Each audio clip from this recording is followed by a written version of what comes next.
മാന്നാർ കൊലപാതക കേസിലെ മുഖ്യപ്രതി അനിൽകുമാറിന്റെ സുഹൃത്ത് നാസറിനെ ഇന്ന് വീണ്ടും ചോദ്യം ചെയ്യും. നാസറുമായി അനിൽകുമാർ നിരന്തരം ബന്ധപ്പെടുന്നുണ്ടെന്ന് സിഡിആർ രേഖകൾ. ഇന്നലെയും അനിൽകുമാർ വിളിച്ചു. പോലീസ് ചോദ്യം ചെയ്യുന്നതിനിടയിലായിരുന്നു അനിൽകുമാർ വിളിച്ചത്. ശരണ്യ സ്നേഹജൻ ചേരുന്നു വിവരങ്ങളുമായി. ശരണ്യ, ഈ അനിൽകുമാറിനെ നാട്ടിലേക്ക് എത്തിക്കാനുള്ള ശ്രമം തുടരുന്നതിനിടെയാണ് ഈ നാസറുമായി കൃത്യമായുള്ള ആശയവിനിമയങ്ങൾ നടക്കുന്നുണ്ട് എന്ന് പോലീസിന് വിവരം ലഭിച്ചത്. എന്തൊക്കെയാണ് ഇത് സംബന്ധിച്ച് പോലീസ് പറയുന്നത്? അശ്വതി, നെടുങ്കണ്ടത്ത്, അതായത് കഴിഞ്ഞ ദിവസം നെടുങ്കണ്ടത്ത് നിന്നാണ് പോലീസ് നാസറിനെ കസ്റ്റഡിയിലെടുത്തത്. നാസറിനെ ഇന്നലെ മുഴുവൻ ചോദ്യം ചെയ്തിരുന്നു. അതിനുശേഷം ഇന്ന് വീണ്ടും ചോദ്യം ചെയ്യൽ തുടരുമെന്നുള്ളതാണ് അന്വേഷണ സംഘത്തിൽ നിന്ന് നമുക്ക് ലഭ്യമാകുന്ന വിവരം.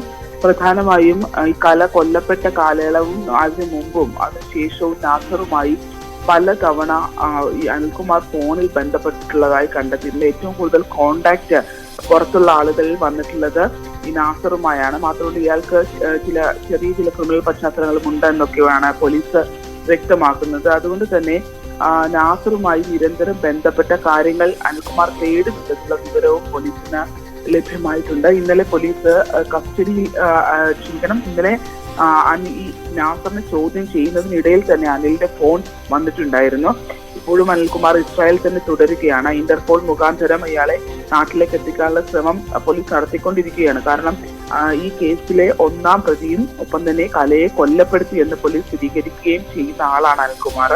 പക്ഷേ ഇസ്രായേലിലായതുകൊണ്ട് തന്നെ അയാളെ നാട്ടിലേക്ക് എത്തിക്കുന്നതിന് വേണ്ടിയുള്ള നടപടിക്രമങ്ങൾ ചെയ്യുന്നതിനിടയിലാണ് ഇത്തരത്തിൽ അനിൽകുമാർ നിരന്തരം ബന്ധപ്പെടുന്നത്. ഇന്നലെ പോലീസ് നാസറിനെ ചോദ്യം ചെയ്യുന്നതിനിടയിൽ വന്ന അനിൽകുമാറിന്റെ കോളിലും ഇവിടെ നടക്കുന്ന കേസിനെ സംബന്ധിച്ചിട്ടുള്ള അന്വേഷണങ്ങളായിരുന്നു ഉണ്ടായിരുന്നത്. അന്വേഷണത്തെ സംബന്ധിച്ചുള്ള വിശദാംശങ്ങളാണ് നാസറിനോട് ഇന്നലെയും അനിൽകുമാർ തേടിയിട്ടുള്ളത്. അതുകൊണ്ട് തന്നെ അത്ര അടുത്ത ബന്ധമുള്ള നാസറിന് അനിൽകുമാറിന്റെ രഹസ്യങ്ങളെ സംബന്ധിച്ച വിവരങ്ങൾ ഉണ്ടാകും എന്നുള്ള ഒരു ധാരണയിൽ തന്നെയാണ് അന്വേഷണ സംഘം പോകുന്നത്. ഇന്നലെ മുഴുവൻ ചോദ്യം ചെയ്തിരുന്നു. ഇന്നിപ്പോൾ വീണ്ടും ചോദ്യം ചെയ്യൽ തുടരുകയാണ്. അശ്വതി, ശരി. ശരണ്യ സ്നേഹജനാണ് വിവരങ്ങൾ നൽകിയത്. അധികാരമേറ്റ